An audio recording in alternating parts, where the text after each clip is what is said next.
Okay, we have our additional row of double crochet.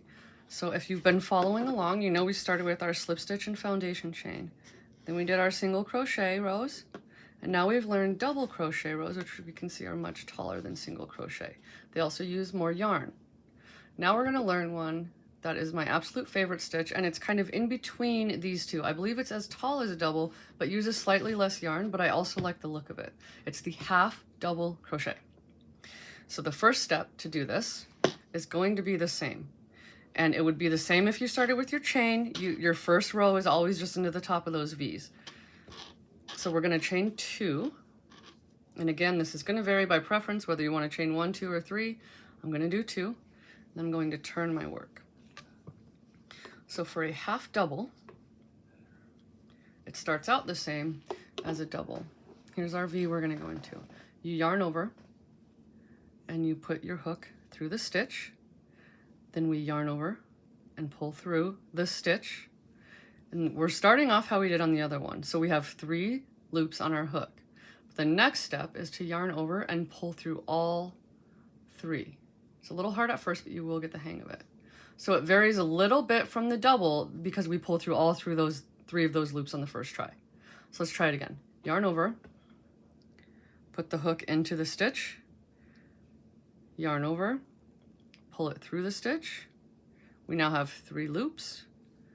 Yarn over, pull through all 3 loops.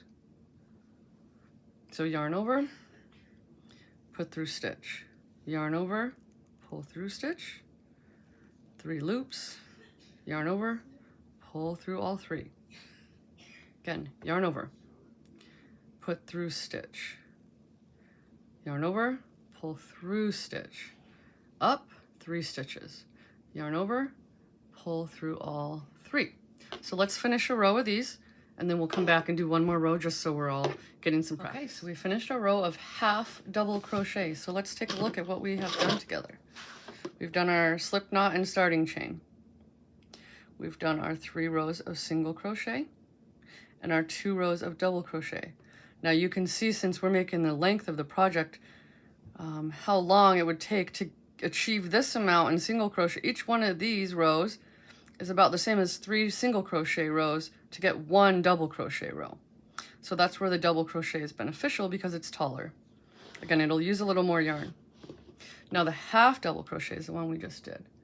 And this one I love because it's still tall, but it looks slightly different and a little more put together to me than the double crochet. So depending on the look you're going for, I love to use the half double for just about everything, but blankets is a big one for me. I love making blankets, and I love using half double for that. So just for a little bit more practice, we're going to do one more round of half double. So we always start with our turning. So I got 2 chains, and then I'm turning. Now I found my first V. I have 1, 2 chains, and then my V. So again, it's yarn over,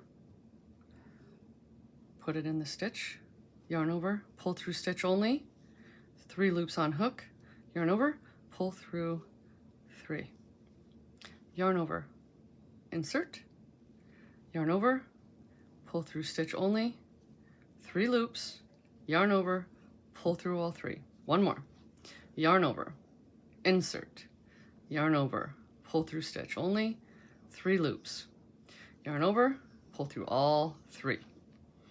And we just keep doing that until we get all the way to the end of the row.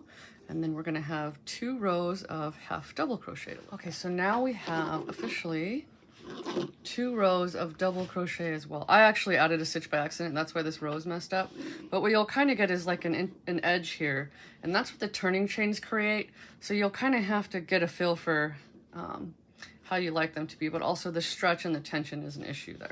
The reason why this looks like how it is because I added a stitch by accident. So it's very easy to make mistakes. That's why counting is so important. It's also everyone's least favorite thing to do is counting. So what we have our 3 rows of single crochet, 2 rows of double crochet, and then 2 rows of my favorite half double crochet. Now these are just kind of, for me, the 3 basic stitches. There's also a triple crochet. I don't really use that too often, but it's taller. But when you're seeing or reading any pattern with UK terms, they call the double crochet the treble. So just understand that when you're hearing treble crochet, they actually mean double. And I don't know if there's a UK term for the half double, but just something to keep in mind. So now we have this. This is our basic foundation. So you can start to kind of practice with various things using these 3 different stitches and come back for more video how-tos on how to make certain things. Thank you.